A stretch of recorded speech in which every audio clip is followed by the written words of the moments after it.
Hello my fellow bibliophiles, and welcome to the Gemological and Jewellery Book Club. Today we have ourselves another book review, but before we get stuck into it, I'd like to tell you that I've carved out a little area in my storage facility, and I've put up some bookshelves, as you can see.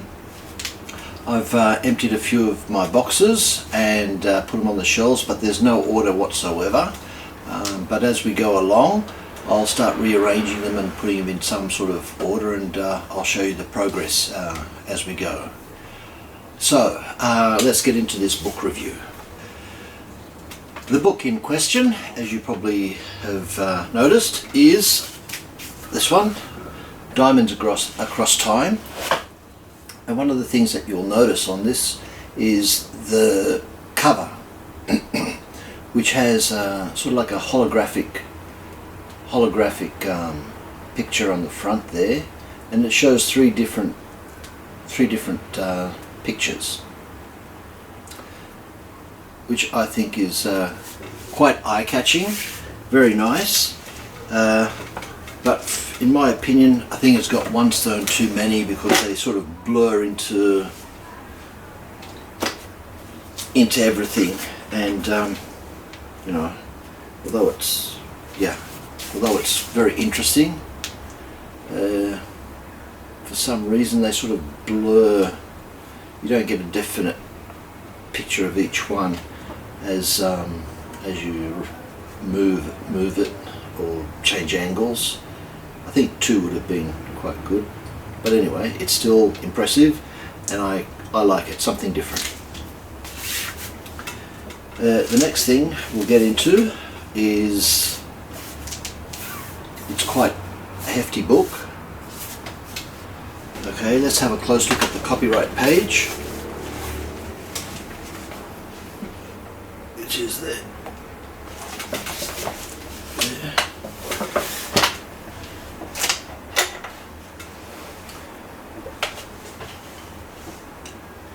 As you can see, it's relatively a recent publication in 2020. It's published by the World Diamond Museum, and we have the ISBN number, so if anybody wants to look it up and have a look at it or purchase it. And it's a compilation of various articles, and we'll get into the contents page.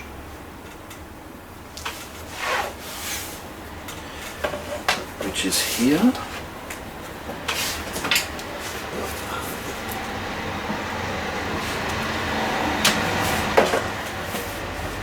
As you'll see from the contents page, each chapter is written by a different author, and all these authors are well known and quite specialised in their field of expertise.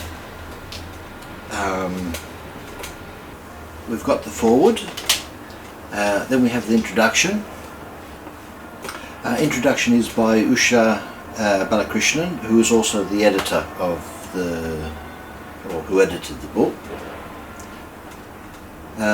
Then we have the Nazim Diamond, also by Balakrishnan. Then we go to Diamonds of the French Crown Jewels, Concise History of Diamonds from Borneo, Indian Diamonds and the Portuguese during the rise of the Mughal Empire, Two Large Diamonds from India, the Romanov Diamonds, History of Splendour, the Londonderry Jewels,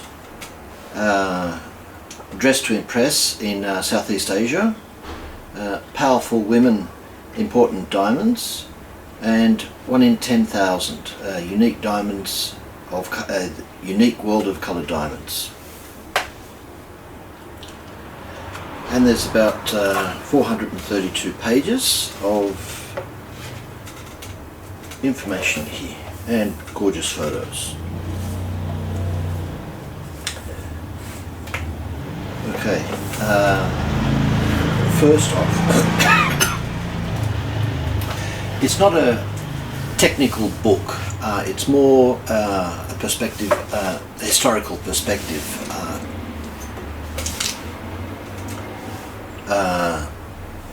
So if you're after some technical information, this is probably not a book for you. But if you're into the history of diamonds, and then this is definitely a must buy.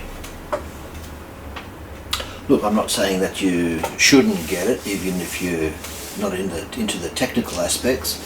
It's still a beautiful book, and it will do any gemological library justice, regardless.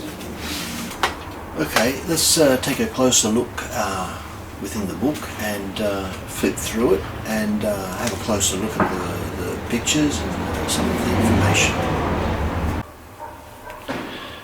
Okay, here we have the three pictures that are on the front cover, and one's a rough Alrosa, yellow, the Millennium Star, and a ring with a pink diamond, quite large one.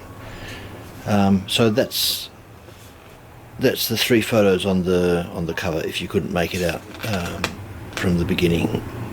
Here we have Facets of Mankind, Diamonds Across Time, edited by Usha Balakrishnan.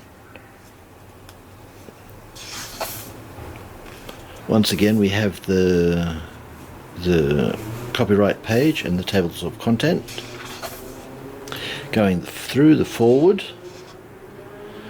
it's a graph Venus diamond.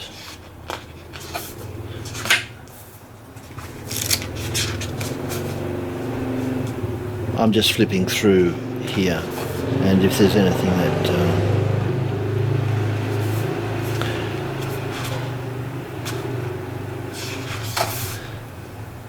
of course, the Dresden would always deserve a spot in a book such as this.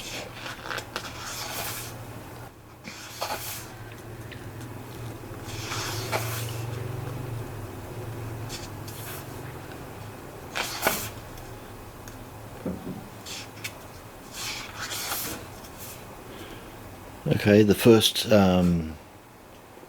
chapter, the Nazim diamond, Koh-i-Noor, the little Koh-i-Noor in the sacred trust of the Nazim of Hyderabad.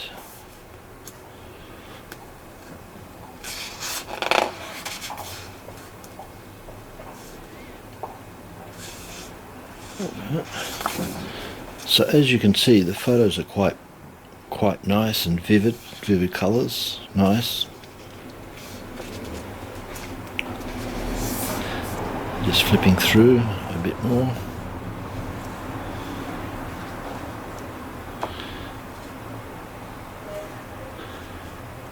As I mentioned, it's more historical information.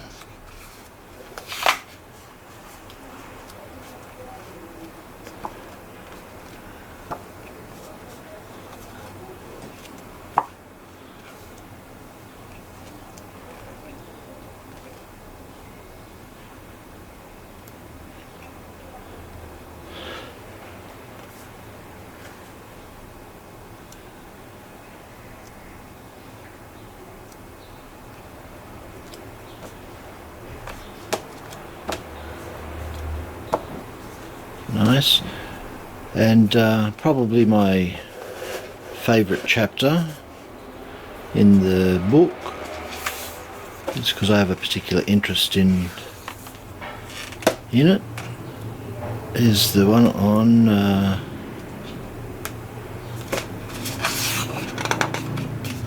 fancy coloured diamonds.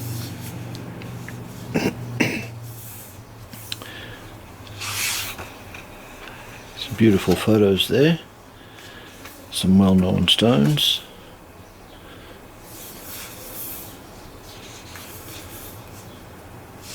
There's so much information in here, historical information. It's hard to go through it in detail, so the best I can do is just flip through and show you the photographs and some of the information that's in there. That's very well known brooch. course the Hope. Always has to be the Hope diamond in such a book.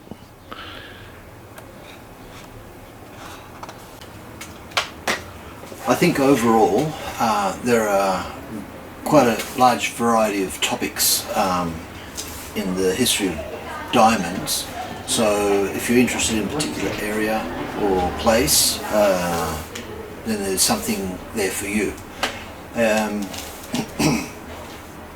I think it's a must-have book for your shelves, and once again I think it's beautiful, and I can leave a link below as to where you can buy it. I'm not sure if it's still available or if it's out of print or whatever, but you can always have a look on various sites, as you know. Okay, so this is ready to be put up on my shelves. I've taken note of it, and I put it here with some other diamond books. There, so it's on the shelves there. I hope you enjoyed that. That's quite a short video, book review. Don't forget to like and subscribe and push the notification bell. Everything helps, and I look forward to seeing you next time.